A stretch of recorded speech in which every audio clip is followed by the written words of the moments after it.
जय भीम साथियों, आज आपको एक कहानी से रूबरू कराऊंगा, एक सच्ची कहानी से रूबरू कराऊंगा। बाबा साहेब की एक सच्ची कहानी जिसको सुनकर आप सोचने पे मजबूर हो जाएंगे कि किसी व्यक्ति के अंदर इतना दिमाग कैसे हो सकता है, किसी महापुरुष के अंदर इतना दिमाग कैसे हो सकता है। मैं चाहूंगा आप इस वीडियो को पूरा देखें। जब बाबा साहेब लंदन से बैरिस्टर बनकर पहली बार भारत वापस लौटे और जब उन्होंने कोर्ट के अंदर, कचहरी के अंदर कदम रखा, तो लोगों ने, जितने भी कोर्ट के अंदर और वकील थे, सबने बाबा साहेब को देखकर यह पहचान लिया था कि ये तो वही है जो महार जाति का व्यक्ति है। और ये आज काला कोट पहनकर हमारे कचहरी के अंदर आ गया है। और बाबा साहेब वहां जाकर अपना ठिया ढूंढने लगे। सबके पास अपने अपने ठिए होते हैं बैठने के लिए। जब बाबा साहेब को कोई ठिया नहीं मिला और बाबा साहेब जब ढूंढ रहे थे, तो जो दूसरे वकील थे उन्होंने बाबा साहेब की ओर टोंट कसते हुए, बाबा साहेब की ओर चिड़चिड़ाई मारते हुए बाबा साहेब से बोला, अरे ओ बैरिस्टर, तुम तो बहुत पढ़े लिखे विद्वान हो, तुम्हें क्या जरूरत है कचहरी के अंदर बैठने की, तुम तो बाहर भी कहीं ठिया लगा लोगे, तुम्हारी दुकान चल जाएगी। लेकिन बाबा साहेब ने उनकी उस टोंट मारने को गलत नहीं समझा। बाबा साहेब ने उस बात का बुरा नहीं माना और बाबा साहेब मुस्कुराते हुए ये बोले कि तुमने ठीक कहा। और बाबा साहेब कचहरी के बाहर एक जगह जाकर अपना ठिया बाबा साहब ने जमाया, साफ सफाई करके बाबा साहब वहां बैठ गए। मैं बहुत शॉर्ट में आपको बात बता रहा हूं, कहानी बहुत लंबी है, इतिहास के पन्नों में आप पढ़िएगा। और बाबा साहेब के पास छोटे मोटे केस आने लगे, रोजी रोटी चलती रही, हल्का फुल्का बिजनेस बढ़ा, कारोबार बढ़ा। और उसी दौरान एक सेठ और एक सेठानी का एक बेटा, जो एक लौता बेटा था, उसको फांसी की सजा बोली गई थी। वो सेठ और सेठानी पूरी मुंबई में ऐसा कोई वकील नहीं छोड़ा जिसके घर वो ना घूमे, जिसके पास भी जाते और जिसको भी वो फाइल दिखाते अपने बच्चे की, वो मना कर देता कि तुम्हारा बच्चा नहीं बच पाएगा। उसने बहुत पैसा खर्च कर दिया उस सेठ ने, और वो सेठ ढूंढता ढूंढता ढूंढता पूरी मुंबई को खंगालता हुआ उसी कचहरी के अंदर पहुंचा जिस कचहरी के बाहर बाबा साहेब बैठे हुए थे, हमारे मसीहा डॉक्टर भीमराव अंबेडकर बैठे हुए थे। और जब उस कचहरी के अंदर उस सेठ ने अपने बच्चे की फाइल को दिखाया, एक लौते बेटे की फाइल को दिखाया, तो किसी भी वकील ने उसकी फाइल लेने से इनकार कर दिया कि इसमें कुछ नहीं हो सकता, तुम्हारे बच्चे को कोई नहीं बचा सकता है। उस सेठ ने ऐसे ऐसे बड़े बड़े वकीलों को दिखाया जो कानून को अपना घर मानते थे, जो ये बोलते थे कि कानून तो हमारी मुट्ठी में है। ऐसे ऐसे वकीलों को वो फाइल दिखाई, लेकिन सबने उस फाइल को देखकर इनकार कर दिया।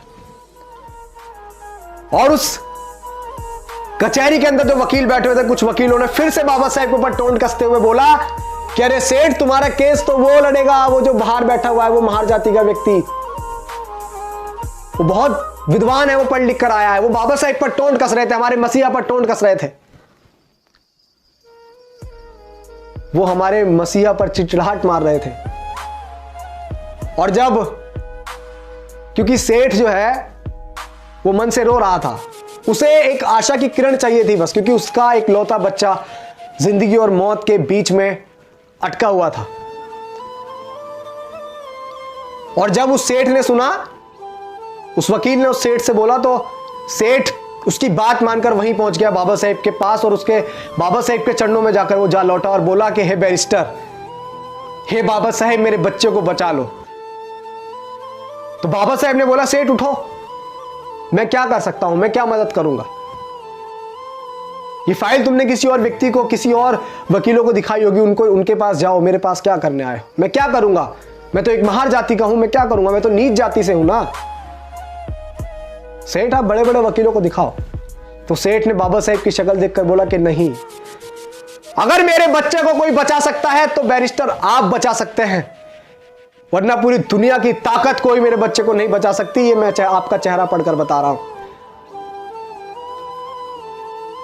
कि बाबा साहब मेरी बात आप मान लीजिए, बैरिस्टर मेरी बात मान लीजिए, क्योंकि मैं तो एक बाप हूं, मैं उस पीड़ा को सहन कर लूंगा।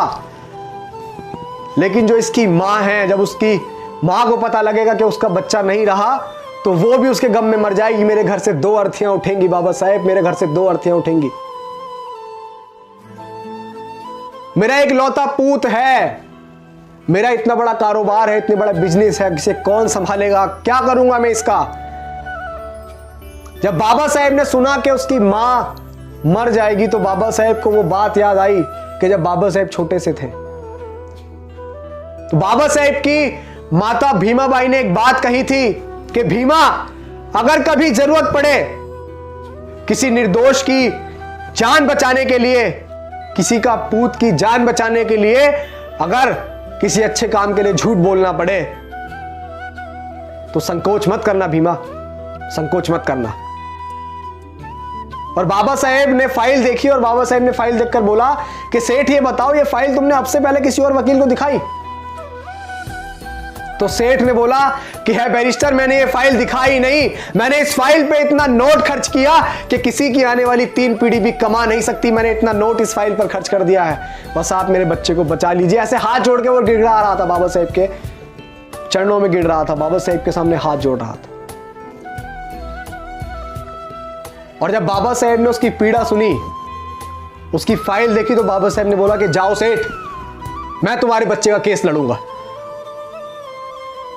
जाओ। और जब बाबा साहेब माने केस लड़ने को, तो वो सेठ बहुत खुश हुआ और उसने बोला कि मुझे यकीन है बाबा साहेब कि मेरा बच्चा अब बच जाएगा। जिंदगी और मौत में मात्र 10 दिन का फासला था, फांसी को 10 दिन बचे थे। कचहरी लगी, अदालत लगी, कोर्ट लगा। आप सुनिएगा बड़े ध्यान से कि किसी व्यक्ति में इतना दिमाग कैसे हो सकता है। हम क्यों बोलते हैं कि हमारे जो मसीहा, हमारे रहबर बाबा साहेब डॉक्टर भीमराव अंबेडकर जैसा दुनिया में और कोई नहीं हो सकता। ऐसे ही नहीं बोलते हम ये बात इसीलिए बोलते हैं क्योंकि उन्होंने ऐसा करके दिखाया। उनके दिमाग की बड़े बड़े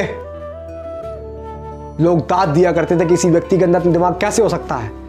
कोर्ट लगा, कचहरी लगी, कोर्ट के अंदर तो दोनों पक्षों के वकील आए। जब बात बोली गई तो जज ने बोला कि अंबेडकर तुम कुछ दलील देना चाहोगे? तो बाबा साहेब ने बोला कि नहीं जज साहब, अपना फैसला सुनाइए आप, मैं कुछ नहीं कहूंगा। आप सोच रहे हैं, अब वो सेठ बड़े संकोच में था कि ये इसने तो बोला था कि मैं तुम्हारे बच्चे को बचा लूंगा और ये कोर्ट में कोई दलील भी नहीं दे रहा है। और बाबा साहेब ने बोल दिया कि जज साहब आप फैसला सुनाओ। और वो सेठ अपने मन में कह रहा था कि अंबेडकर तुमने हमारे साथ अच्छा नहीं करा है बैरिस्टर, मैं बड़े आस के साथ तुम्हारे पास फाइल लेकर आया था, मैं तुम्हारे चेहरे को देखकर कह रहा था कि तुम मेरे बच्चे को बचा लोगे। और जब फांसी की सजा जज ने सुना दी और जब उसको लेकर गए, सुनिएगा बड़े गौर से और इस वीडियो को ज्यादा से ज्यादा शेयर भी कीजिएगा, जब उस लड़के को फांसी की ओर लेके गए और उसके गले में फंदा डाला ही था, तो बाबा साहब ने बोला बस जज साहब बस, आपने फांसी की सजा दी थी, आपने मौत नहीं दी थी। आप देखिए बाबा साहब का दिमाग। और उसी दिन से यह कार्रवाई चली आती है कि सजाए मौत, अगर किसी को मौत की सजा देनी होती है तो सजाए मौत कहा जाता है, यह नहीं कहा जाता कि सिर्फ फांसी की सजा। बाबा साहब ने कहा कि बस जज साहब, आपने फांसी की सजा दी थी, आपने मौत नहीं दी थी। और यह दिमाग देखकर बड़े से बड़े बैरिस्टर, बड़े से बड़े जो लोग बाबा साहब पे टोंट कसते थे, जो हमारे मसीहा को नीच अछूत बताते थे, जो महर जाति का बताते थे, वो लोग चुप हो गए। और हमारे बाबा साहब शेर की तरह उस बच्चे को छुड़ाकर उस मां के पास लेके गए कि ये ले तेरे तरह बच्चा। और बाबा साहब ने उस निर्दोष की जान बचाई।